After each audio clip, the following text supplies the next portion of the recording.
اللهم صل على سيدنا ومولانا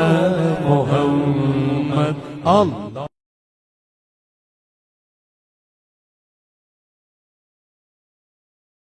پڑے گا،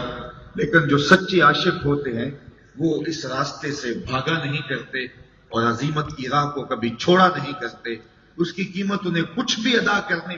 پڑے جان تک وار نہ پڑے تو وہ اس سے بھی گریز نہیں کیا کرتے. تو ان اصحاب عزیمت کی کہانیاں اور ان کے دردناک قصے آپ سیرت کی کتابوں میں پڑھ سکتے ہیں. حضرت سمیہ کا خون مکے کی سرزمین پر بہنے والا پہلا خون ہے، جن کے پاکیزہ خون سے مکے کی سرزمین لالازار بنی. اور پھر حضرت یاسر اور حضرت عمار ابن یاسر، ان سب کو کن کی اذیتوں کا سامنا نہیں کرنا پڑا، لیکن یہ خندہ پیشانی سے ہر دکھ کو قبول کرتے اور حضور کے ساتھ ان کا جو رشتہ محبت تھا اس پر انہوں نے آنچ نہیں آنے دی. لیکن یہ حضور علیہ الصلوۃ والسلام کی طبیعت پر اتنا گراں تھا کہ حضور کے غلاموں کو مارا جاتا تھا، پیٹا جاتا تھا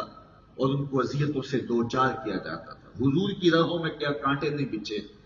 کیا حضور کے مبارک گلے میں کپڑا ڈال کر تاؤ نہیں دیے گئے. تاریخ پڑھیے، حضور سجدہ ریز ہیں تو آپ پر اوجری ڈال دی جاتی ہے، اور کن کن مصیبتوں اور کن کن مشقتوں کا حضور کو سامنا کرنا پڑتا ہے، لیکن راہ حق کا سفر جاری ہے. لیکن جب مکے والوں کی دشمنی اور ان کا انداز اس قدر جارحانہ ہو گیا تو اللہ کے حکم کا انتظار تھا کہ اللہ کا حکم آئے اور ہم شہر مکہ چھوڑ جائیں. اور اللہ کا حکم آنے والا تھا تو حضرت ابوبکر صدیق رضی اللہ تعالی عنہ سے کہا کہ ابوبکر، ہجرت کا حکم آنے والا ہے، تم تیار رہنا. اور پھر جس رات حضور کے گھر کا محاصرہ کیا گیا اور آقا کریم ان کی صفوں کو چیر کر کے رات کے اندھیرے میں نکلے اور حضرت ابوبکر رضی اللہ تعالیٰ عنہ کے دروازے پہ پہنچے، جا کے دستک دینے کی نوبت ہی نہیں آتی ہے کہ حضرت ابوبکر صدیق تیار کھڑے ہوئے نظر آتے. یہ ہے ان کا اپنے وطن کی قربانی کے لیے تیار ہے. اذان یہ ہے ان کا اپنے وطن کی قربانی کے لیے تیار رہنا. تو وطن کی قربانی پیش کی، اور اسی سفر میں حضرت سیدنا صدیق اکبر رضی اللہ تعالی عنہ کا اپنی جان کو جوکھوں میں ڈال کر کے حضور کو راحت اور آرام پہنچانے کا ایک واقعہ آپ نے بارہا علماء سے سنا. سیرت پڑھنے والوں کے دلوں پر یہ واقعہ نقش ہے، اور اہل ایمان اس واقعہ سے بہت ساری روشنیاں اور قربانیوں کے جذبے سیکھتے ہیں کہ جب حضور علیہ السلام کو لے کر کے غار ثور پہ حضرت ابوبکر صدیق پہنچے، اور یہ کتنا کٹھن اور مشکل راستہ تھا. اللہ اکبر. یہاں لوگ حج یا عمرے کے لیے جاتے ہیں تو دل میں شوق پیدا ہوتا ہے کہ اس جگہ کو دیکھیں جہاں چند دن میرے حضور نے گزارے تھے، اور لوگ غار ثور کو دیکھنے کے شوق میں اس اونچی پہاڑی کے اوپر چڑھنے کی کوشش کرتے ہیں کہ وہ مبارک جگہ اور وہ مقدس مقام دیکھ لیا جائے جہاں حضور کے انفاس کی خوشبو کی مہک آج بھی اہل ایمان کو نور دیتی ہے. نشور وحدی نے کیا خوب کہا تھا، چند لمحوں کے لیے ٹھہرے تھے تم جس پیڑ کے نیچے، چند لمحوں کے لیے ٹھہرے تھے تم جس پیڑ کے نیچے، سنا ہے آج تک اس پیڑ کا سایہ مہکتا ہے. تو آج بھی اس غار سے مہک پھوٹ رہی ہے اور خوشبوئیں نکل رہی ہیں. انفاس پیمبر کی خوشبو سے آج بھی وہ غار معطر ہے. تو اس غار کو دیکھنے کے شوق میں کشاں کشاں لوگ کہاں سے آ کر کے وہاں اس پہاڑ پر پہنچنے کی کوشش کرتے ہیں. اور میں نے دیکھا ہے کہ بہت سارے لوگ تو اس کی اونچائی کو دیکھ کر کے چڑھنے کی ہمت ہی نہیں کرتے، اور کچھ لوگ تھوڑا دور جا کر کے پھر واپس پلٹ آتے ہیں. اللہ اکبر. اور جو اس غار تک پہنچنے میں کامیاب ہو جائے وہ اپنے آپ کو خوش نصیب سمجھتا ہے. وقال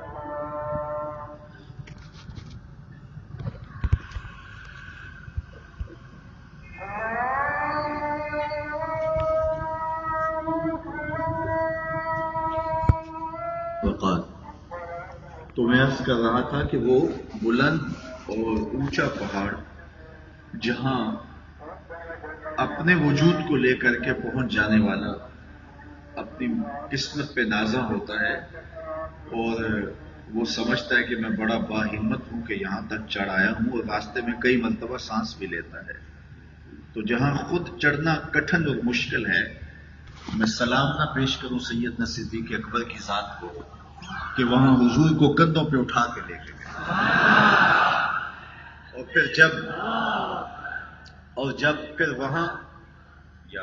پھر وہاں جب غار کے دھانے کے قریب پہنچے تو پھر حضور علیہ السلام سے عرض گزار ہوتے ہیں کہ حضور آپ تھوڑی دیر باہر تشریف رکھیے تاکہ میں دیکھوں کہ غار کے اندر کوئی ایسی چیز نہ ہو جو آپ کو تکلیف پہنچائے۔ جا کے غار کو صاف کیا تو دیکھا کہ جا بجا سوراخ بنے ہوئے، تو ان سوراخوں کو بند کیا، اپنی قمیض پھاڑ لی اور اپنے امامے کو ان میں اڑس دیا، لیکن اس کے باوجود بھی ایک روایت کے مطابق ایک اور ایک روایت کے مطابق 2 سوراخ باقی رہے، تو ان میں اپنی ایڑیاں رکھ دی اور پھر حضور سے کہا جان عالم اندر تشریف لائیے، اور آقا کریم علیہ الصلوۃ والسلام کو اپنی گود میں لٹایا، اور سیدنا صدیق اکبر نے وہ لطف لیا کہ محبوب کریم کو اس خلوت میں جی بھر کے دیکھا۔ کسی نے کہا تھا کہ مچل رہی ہیں شوخیاں دیدائے نیم باز میں، مچل رہی ہیں شوخیاں دیدائے نیم باز میں، جاگ رہے ہیں پاسباں یار ہے خواب ناز میں۔ تو حضور علیہ السلام ان کی آغوش میں ہیں اور استراحت فرمانے لگے، اور سیدنا صدیق اکبر نے اپنی ایڑیاں ان سوراخوں میں رکھی ہیں۔ اب ایک موذی سانپ وہاں رہتا تھا، تو اس نے ہر سوراخ جب بند پایا تو پھر وہ اس سوراخ پہ آیا جہاں حضرت سیدنا صدیق اکبر رضی اللہ تعالی عنہ کی ایڑی تھی، تو اس نے آپ کے پاؤں پر ڈنگ دیا۔ جب آپ کے پاؤں پہ ڈنگ مارا تو سانپ، اور پھر وہ بھی پہاڑی سانپ، تو اس کے اثرات سے آپ کو جو درد اور اس کا جو زہر بدن میں سرایت کرنے لگا، اس سے تو کپ کپا کے رہ جاتے، لیکن آپ نے اپنی ٹانگ کو جنبش نہیں ہونے دی، اس ڈر سے کہ کہیں حضور بیدار نہ ہو جائے، اور ایڑی کو پورے زور کے ساتھ دبا کے سانپ کا راستہ روکے رکھا، اور سانپ ڈنگ پہ ڈنگ لگا رہا ہے، اور سیدنا صدیق اکبر رضی اللہ تعالی عنہ اپنے پاؤں کو جنبش نہیں آنے دیتے۔ اچانک پاؤں میں کانٹا چبھ جائے تو انسان اپنے وجود کو قائم نہیں رکھ پاتا، کپ کپا جاتا ہے، اور یہ سانپ، اور وہ بھی پہاڑی سانپ، ڈنگ پہ ڈنگ لگا رہا ہے، لیکن سیدنا صدیق اکبر رضی اللہ تعالیٰ کو اس ڈر سے کہ کہیں حضور کی نیند میں خلل نہ آئے، اپنی ٹانگ کو جنبش نہیں آنے دیتے۔ اللہ اکبر، وہ ڈنگ پہ ڈنگ لگاتا رہا، اور آپ کا دھیان اور توجہ اس کا راستہ روکنے میں اور اپنی ٹانگ کو جنبش نہ آنے پائے کہ حضور کی نیند میں خلل نہ ہو، اس طرف لگا رہا، اور بے اختیار آپ کی آنکھوں سے آنسو ڈھل پڑے، اور آقا کریم علیہ السلام کے رخسار پہ آنسو گرے، تو حضور بیدار ہوئے، اور بیدار ہوتے ہی آقا کریم نے فرمایا مالک یا ابا بکر، ابو بکر کیا ہوا؟ تو جب اچانک صورتحال ہو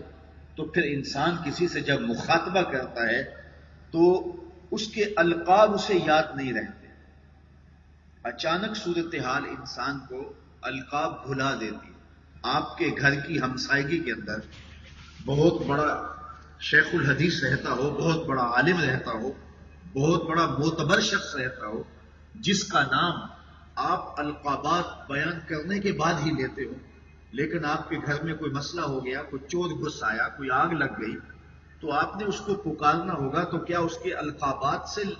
اس کو پکاریں گے یا اس کا جو مختصر نام ہوگا اس نام سے اس کو پکاریں گے؟ چونکہ نازک صورتحال ہے اور جب صورتحال نازک ہوتی ہے تو اس وقت لمبے القابات چھوڑ دیے جاتے ہیں، اس وقت صرف بمشکل نام ہی زبان پہ آتا ہے، لیکن ذرا محبت کی یہ انوکھی داستان بھی دیکھیے، پیار کا یہ عجیب رنگ بھی دیکھیے، صدیق اکبر کے عشق کا یہ انداز بھی دیکھیے۔ جب سانپ ڈنگ پہ ڈنگ لگا رہا ہے اور جسم میں زہر سرایت کر رہا ہے اور آنکھوں سے آنسو ڈھلے اور حضور کے رخسار پہ گرے اور آقا کریم بیدار ہوئے اور کہا مالکا یا ابا بکر، ابو بکر کیا ہوا؟ تو فوراً پکار اٹھتے، لو دیکھ تو مجھے سانپ نے ڈس لیا، مجھے سانپ نے ڈس لیا۔ لیکن کائنات میں آپ کو محبت کا ایسا انوکھا اسلوب کہیں نہیں ملے گا۔ جب حضور نے پوچھا اس ہنگامی صورتحال میں ابو بکر کیا ہوا، مالکا یا ابا بکر، تو حضرت ابو بکر صدیق کا انداز وہی تھا جو پہلے ہوا کرتا تھا۔ عرض گزار ہوئے، لو دیکھ تو فدا کا امی و ابی یا رسول اللہ، حضور میری ماں بھی آپ کے قدموں پہ قربان، میرا باپ بھی آپ کی راہوں پہ نچھاور، مجھے سانپ نے ڈس لیا ہے۔ محبت کا اسلوب نہیں چھوڑا، ادب کا کرینہ نہیں چھوڑا۔ حضرت صدیق اکبر رضی اللہ تعالیٰ عنہ نے ان مشکل حالات کے اندر بھی حضور سے مخاطبے کا جو انداز تھا اس کو ترک نہیں کیا۔ سانپ ڈنگ پہ ڈنگ لگا رہا ہے، لیکن حضرت ابو بکر صدیق کے ادب کا پیرایا وہی ہے کہ میرے ماں باپ آپ پہ قربان ہو، مجھے سانپ نے ڈس لیا ہے۔ تو یہ ہے حضرت سیدنا صدیق اکبر رضی اللہ تعالی عنہ کا حضور کے ساتھ محبت کا عالم، کہ ان مشکل حالات کے اندر بھی انہوں نے ادب کے کرینے اور محبت کے انداز کو نہیں چھوڑا ہے۔ حافظ شیرازی نے کہا تھا اپنے محبوب سے مخاطب ہو کے کہ زمانے میں جیسے عاشق ہم ہیں ایسا عاشق کوئی نہیں ملے گا، اور آگے اس نے کہا اس لیے کہ تیرے جیسا سونا بھی تو کوئی نہیں، تیرے جیسا محبوب بھی تو کوئی نہیں۔ کائنات میں جیسے عشاق صحابہ پائے جاتے ہیں، یار آپ نے محبت کی انوکھی داستانیں سنی ہوں گی، لیکن کبھی ایسا نہیں سنا ہوگا کہ کسی محب نے لعاب پھینکا ہو اور کسی محبوب نے لعاب پھینکا ہو اور محب نے اس کو ہاتھوں پہ لے لیا ہو اور اپنے چہروں پہ ملا ہو، اللہ اکبر، اور محب کے ہاتھوں میں محبوب کا گرنے والا پانی کا وضو آیا ہو اور اس کو تبرک کے طور پہ بانٹا ہو۔ تو حافظ کہتا ہے کہ تیرے جیسا زمانے کے اندر محبوب بھی کوئی نہیں، اگر صحابہ جیسا ادب اور عشق زمانے میں نہیں پایا جا رہا تو حضور جیسا سونا بھی تو زمانے کے اندر کوئی نہیں۔ حضرت سیدنا صدیق اکبر رضی اللہ تعالی عنہ کے پاؤں پر سانپ نے ڈس لیا تھا، لیکن آپ نے اپنی ٹانگ کو جنبش نہیں آنے دی، اور پھر جب از خود حضور بیدار ہوئے تو حضور کے پوچھنے پر ادب کا وہ کرینہ اور محبت کا وہ سلوک حضرت صدیق اکبر چھوڑتے نہیں ہیں، بلکہ کہتے ہیں لو دیکھ کو فدا کا امی و ابی یا رسول اللہ، حضور میرے ماں باپ آپ پہ قربان ہوں، مجھے سانپ نے ڈس لیا ہے۔ پھر آقا کریم اپنا لعاب لگاتے ہیں اور درد جاتا رہتا ہے، تو حضرت سیدنا صدیق اکبر وطن کی قربانی پیش کرتے ہیں، تو ایک لمحہ کا تعامل کیے بغیر حضور نے کہا تھا تیار رہنا، تو مستعد اور تیار ہو کے کھڑے ہیں کہ کب بلاوا آئے، کب حضور کا حکم ہو اور میں سب کچھ حضور کی راہوں میں قربان کر دوں۔ وطن چھوڑا، جان کی بات آئی تو اپنی جان کو ہر لمحے حضور کی راہوں میں نچھاور کرنے کے لیے تیار نظر آتے ہیں۔ انسان کو اپنے مال سے بڑی محبت ہوتی ہے، مال بڑا پیارا ہوتا ہے، انسان محنتوں سے، خون پسینے کی کمائی سے اس کو حاصل کرتا ہے۔ اب آئیے حضرت سیدنا صدیق اکبر رضی اللہ تعالیٰ عنہ کی یہ قربانی بھی کائنات کے اندر ایک انوکھے انداز میں دیکھنے کو ملتی ہے کہ جب ایک غزوے میں حضور نے مال طلب کیا، ہوتا یہ تھا جب بھی حضور کوئی ایسا اعلان کرتے تو حضرت سیدنا صدیق اکبر سب سے آگے بڑھ جاتے۔ حضرت عمر رضی اللہ تعالیٰ عنہ فرماتے ہیں کہ میں خاصا خوشحال تھا اور میں نے سوچا کہ آج تو میں کسی کو اپنے سے آگے نہیں بڑھنے دوں گا، اور میں گھر کا آدھا مال لے آیا اور حضور کی خدمت میں پیش کر دیا، اور جب حضور نے دیکھا تو خوش ہوئے اور کہا کہ عمر گھر والوں کے لیے کیا چھوڑا ہے؟ تو میں نے کہا حضور جتنا لے آیا ہوں اتنا ہی اپنے اہل خانہ کے لیے چھوڑ آیا۔ تو آقا کریم خوش ہوئے، تحسین فرمائی، دعا کی، آقا کریم کے چہرے پہ آثار مسرت تھے۔ حضرت عمر کہتے تھے میرے دل میں خیال آ رہا تھا کہ آج تو راہ خدا میں مال کو قربان کرنے والوں میں سب سے آگے اگلی صف میں ہی کھڑا نظر آؤں گا، لیکن تھوڑی دیر کے بعد حضرت ابوبکر صدیق حاضر خدمت ہوئے اور گھر کا سارا اثاثہ سمیٹ کے لائے اور حضور کے قدموں میں ڈال دیا. اور آقا کریم نے فرمایا ما ابقیت لأہلک یا ابا بکر، ابو بکر اپنے گھر والوں کے لیے کیا چھوڑا؟ تو سنو حضرت ابوبکر صدیق نے کیا جواب دیا. حضرت عمر تو سوچ رہے تھے کہ آج میں اپنے سے آگے کسی کو بڑھنے نہیں دوں گا، آدھا مال لے آیا ہوں، آدھا گھر والوں کے لیے چھوڑ آیا ہوں. اب یہ اپنا مال پیش کرتے ہیں تو حضور کا سوال ہوتا ہے ما ابقیت لأہلک یا ابا بکر، ابو بکر گھر والوں کے لیے کیا چھوڑا ہے؟ تو حضرت ابو بکر عرض گزار ہوتے ہیں ابقیت لہم اللہ ورسولہ، حضور میرے سامنے بھی آپ ہیں، میرے گھر میں بھی آپ ہی، میں گھر والوں کے لیے اللہ اس کے رسول کی محبت چھوڑ آیا ہوں. اللہ اکبر، میں سارا مال آپ کے قدموں میں پیش کرتا ہوں، حتیٰ کہ سوئی بھی گھر میں نہیں چھوڑی، اپنا لباس بھی اتار کر کے ڈال دیا اور خود ٹاٹ پہن لیا اور سارا مال حضور کی خدمت کے اندر پیش کر دیا. اور آقا کریم نے پوچھا تو کہا حضور گھر میں اللہ اس کے رسول کا پیار چھوڑا ہے، اللہ اس کے رسول کی محبت چھوڑی ہے، میرے سامنے بھی آپ ہیں، میرے گھر میں بھی آپ ہیں. وہ اپنے نام لیواؤں کو تنہا چھوڑتے کم ہیں، جہاں ہمدم نہ ہو کوئی وہاں سرکار ہوتے. حضرت ابوبکر صدیق نے ہمیں یہ بھی بتایا کہ جن کے گھروں میں حضور کے پیار کی خوشبو ہوتی ہے وہ گھر خالی نہیں ہوتے، وہاں حضور علیہ الصلوۃ والسلام کی جلوہ سامانیاں ہوتی ہیں، وہاں حضور کے پیار کی مہک کسی کمی کا احساس نہیں ہونے دیتی. جب وہ گھر میں موجود ہیں، جب ان کی مہک گھر میں موجود ہے، جب ان کے پیار کی خوشبو پھیلی ہے تو ہمارا گھر خالی کیسے ہو سکتا ہے؟ شکا رجل الی رسول اللہ ضیق المعیشۃ والفقر، ایک شخص حضور کی خدمت میں حاضر ہوا اور عرض کی حضور تنگ دست بڑا ہوں، غربت نے کمر توڑ دی ہے، کثیر العیال ہوں اور ذرائع آمدنی بہت تھوڑے ہیں، میرے لیے کوئی نسخہ تجویز کیجیے. سنو میرے حضور نے اسے کیا نسخہ تجویز کیا. حضرت سہل بن سعد الساعدی رضی اللہ تعالیٰ عنہ اس حدیث کے راوی ہیں، حضور کی بارگاہ میں عرض کی حضور کثیر العیال ہوں اور ذرائع آمدنی بہت تھوڑے ہیں. فرمایا کہ جب تو گھر جائے تو گھر والوں کو السلام علیکم کہہ دیا کرو اور اس کے بعد ایک مرتبہ سورہ اخلاص پڑھ دیا کرو. یہ تیرا وظیفہ ہے، جو ہی گھر جاؤ السلام علیکم، اس کے بعد ایک مرتبہ سورہ اخلاص پڑھ دیا کرو. اور آقا کریم نے فرمایا کبھی ایسا ہو کہ تم گھر جاؤ، گھر کوئی بھی موجود نہ ہو، فرمایا عمل چھوڑنا نہیں، فسلم علیہ، پھر تو مجھے سلام کہہ دے. وہ اپنے نام لیواؤں کو تنہا چھوڑتے کب ہیں، جہاں ہم دم نہ ہو کوئی وہاں سرکار ہوتے. کہا پھر مجھے سلام کہہ دیں. وہ صحابی کہتے ہیں میں نے عمل شروع کر دیا، جب بھی گھر جاتا السلام علیکم، اس کے بعد ایک مرتبہ سورہ اخلاص پڑھ دیتا. اور کبھی ایسا ہوتا گھر میں کوئی موجود نہ ہوتا، پھر تو مجھے چاہ چڑھ جاتے، پھر تو خوشی کا ٹھکانہ نہ ہوتا، پھر حضور کی بارگاہ میں سلام پیش کرتا اور اس کے بعد میں سورہ اخلاص پڑھ دیتا. کہتے ہیں اس عمل کی برکت سے میں نے تو امیر ہونا ہی ہونا تھا، حتی افاد اللہ جیرانہ، یہاں تک کہ میرے ہمسائے بھی امیر ہو گئے. حضرت صدیق اکبر بولے اب کہہ تو لہم اللہ ورسولہ، میرے لیے اللہ اور اس کا رسول کافی ہے. اللہ اکبر. تو مال کی بات آئی تو سارا مال حضور کے قدموں میں پیش کر دیا. انسان اپنی اولاد کے لیے اپنی جان سے بھی کھیل جاتا ہے، لیکن حضرت سیدنا صدیق اکبر کی یہ کہانی بھی کتنی دل آویز ہے. پہلی بات تو یہ سنیے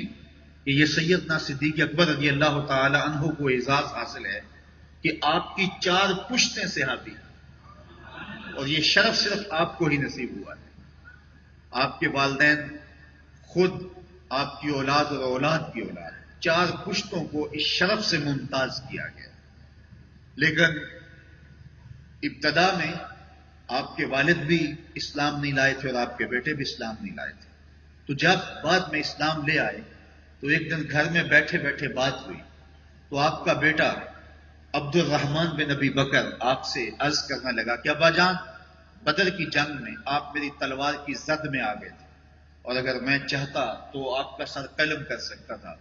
لیکن میں نے سوچا کہ میرا باپ ہے، میری تلوار جنبش کرے گی تو سر میرے باپ کا کٹے گا، تو اس خیال نے میرا ہاتھ روک لیا، اور اگر میں چاہتا تو آپ کو قتل کر سکتا تھا، آپ کس طرح میری تلوار کی زد میں تھے. تو انہوں نے وہ ماضی کی کہانی سنائی. تو حضرت سیدنا صدیق اکبر کا جواب کیا تھا؟ کہا بیٹا تو کافر تھا، اس لیے تو نے مجھے چھوڑ دیا، کاش کہ تو میری تلوار کی زد میں آتا اور میں تجھے جو ہے وہ بیٹا سمجھ کے نہ چھوڑتا، محمد عربی کا دشمن سمجھ کے کاٹ دیتا۔ تو یہ تھی ان کی محبت اور یہ تھا ان کا پیار اور حضور علیہ الصلوۃ والسلام کے ساتھ ان کی وابستگی۔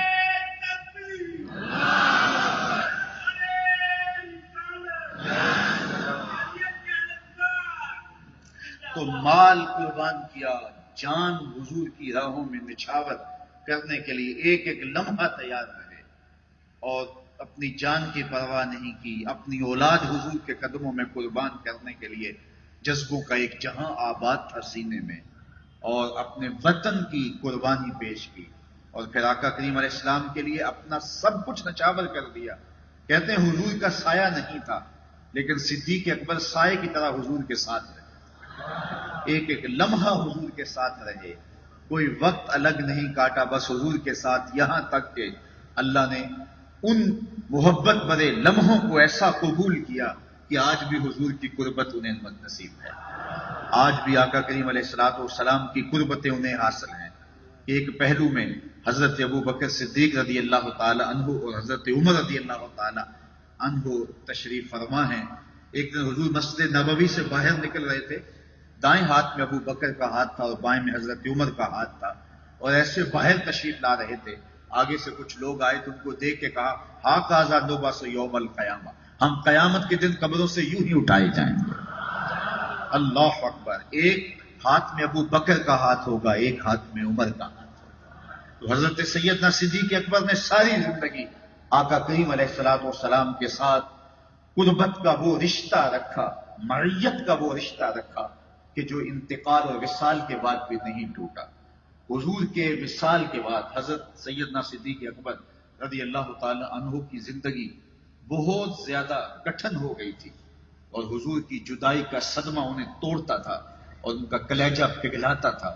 جن کے بغیر ایک لمحہ بھی نہ گزرتا ہو، ان کے بغیر زندگی کاٹنا کتنا مشکل ہوتی ہے۔ آپ جانتے ہیں حضور کے وصال کے بعد حضرت بلال شہر مدینہ چھوڑ کے چلے گئے، کہتے تھے ان گلیوں میں اب حضور دکھائی نہیں دیتے۔